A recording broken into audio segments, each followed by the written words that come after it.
Olá, meus queridos, vamos de sociologia, beleza? E o tema de hoje é o olhar sociológico, que fala na questão do conceito de trabalho e sociedade, trabalhos e classes sociais e estruturas sociais e diferentes tipos de trabalho, certo? Tema bem relevante. Então,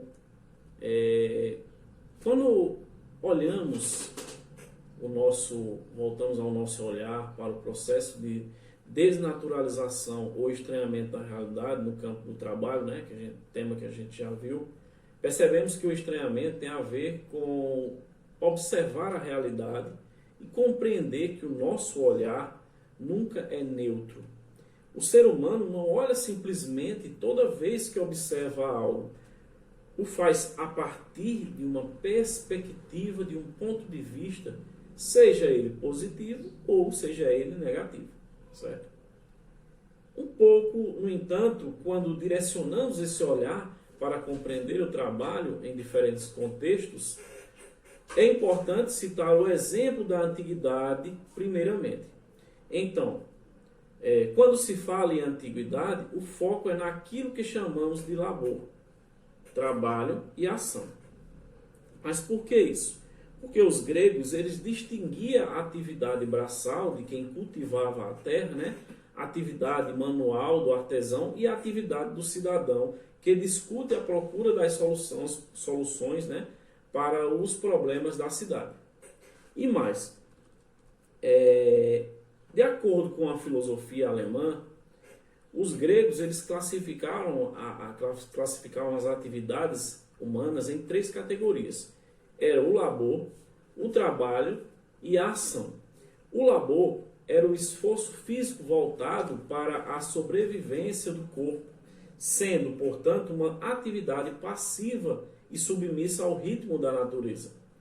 O trabalho corresponde ao fazer, ao ato, né, de fabricar, de criar algum produto mediante o uso de um instrumento ou mesmo das próprias mãos, né?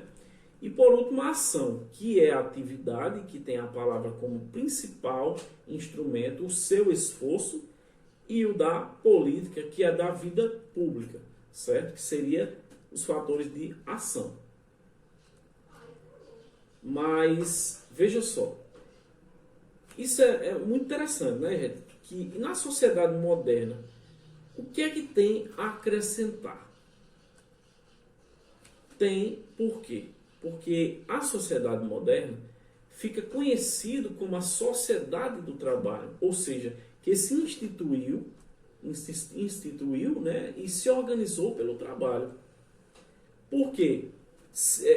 No século XX, gente, ocorreram muitas modificações no mundo do trabalho, ou seja, a organização, as relações laborais, as inovações tecnológicas, o ambiente de trabalho, as organizações dos trabalhadores, entre outros, teve mudança. Então, o que é que significa? Que o trabalho e o processo a ele relacionado alteram-se consideravelmente, embora o trabalho continue sendo um dos pilares sobre o qual se sustenta a nossa sociedade. É importante saber, gente, também que as grandes ameaças assombram a sociedade contemporânea, que foi o crescimento do desemprego, né? A precarização do trabalho, a fragmentação da classe trabalhadora e o comportamento individualista.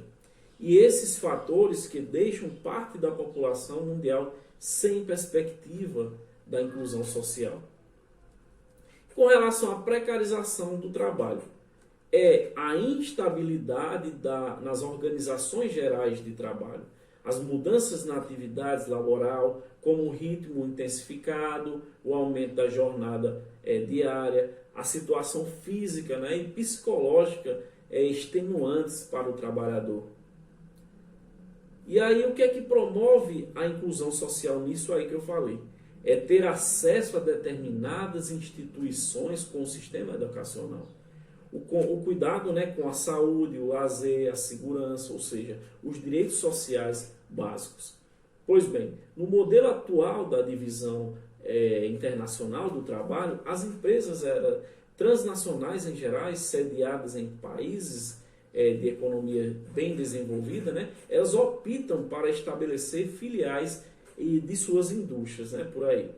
E por isso acontece porque a ausência da fiscalização eficiente, né, com o cumprimento efetivo das leis trabalhistas, aliadas às condições precárias no mercado de trabalho, tem como consequência para a classe trabalhadora a desigualdades entre as classes sociais.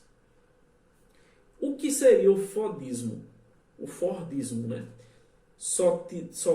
O Fordismo ele consiste em um sistema de produção em massa cuja palavra-chave é a padronização, visando principalmente a otimização da produção.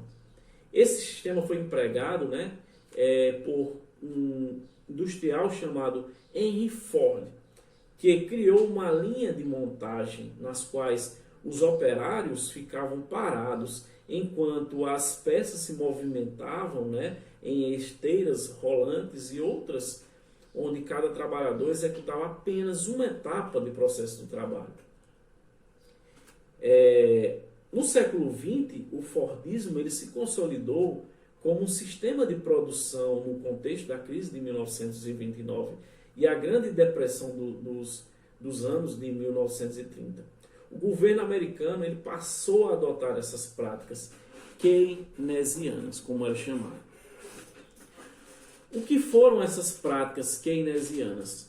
Elas foram inspiradas nas ideias do economista inglês chamado John Maynard Keynes, né, que defendia maior regulação do mercado pelo Estado, a fim de garantir o pleno emprego para a população. Parece assim que nos tempos modernos, né, um filme de Charlie Chaplin, né, conhecido, aconteceu isso aí, né? Então, mas o que a Ford faz para aumentar a produção? Ela fez na época. Para aumentar a produtividade, ela se associou ao Taylorismo. Como funcionou isso? O Taylorismo é um modo extremamente racional de uso do tempo e de movimento do trabalhador no chão da fábrica. Esse processo ele foi desenvolvido pelo norte-americano chamado Frederick Winslow Taylor, que nesse sistema os trabalhadores são treinados para alta produtividade, mediante o uso eficiente do tempo, a divisão das atividades, né, e a economia de movimentos exercidos em qualquer função. E esse sistema ele continua de pé ainda hoje. Ele ainda existe sim, mas em paralelo a ele temos o toyotismo, certo? Mas o que é o toyotismo? É também chamado modelo japonês, onde a produção é comandada pela demanda do mercado e não trabalha com grandes estoques de insumo, que seriam as matérias-primas, e também as mercadorias. Quem idealizou o toyotismo? O toyotismo ele foi idealizado pelos engenheiros chamados Taishi Ono, Shigeo Shingo e Eiji Toyoda, certo? Este modelo produtivo foi desenvolvido entre 1948 a 1975 nas fábricas da montadora japonesa de automóveis conhecida, né, como Toyota, de qual herdou esse nome, né? Com a introdução de maior tecnologia no mercado, né, e nas formas de administrar os empregados, levou as empresas a uma diminuição dos custos, o maior controle sobre os trabalhadores, né, e a redução de mão de obra utilizada, né, que ocorreu. E esse modo de produzir altamente flexível e com economia de recursos ficou conhecida como produção enxuta, certo? E como fica o trabalhador nessa produção? O trabalhador ele vira multifuncional e flexível e devendo ele se adequar às diferentes funções. Porque os produtos são diversificados e existe também automação de etapas de produção e mão de obra de mais qualidade, né, e multifuncional.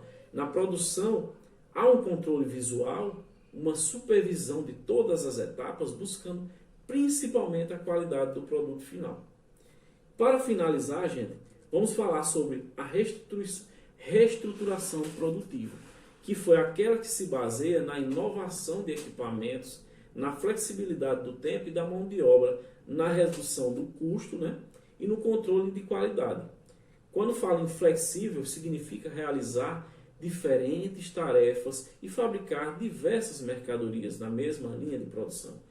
E quando fala na relação de trabalho, né, compõe um conjunto de leis e normas sociais reguladoras da compra e venda da força do trabalho e dos conflitos resultantes.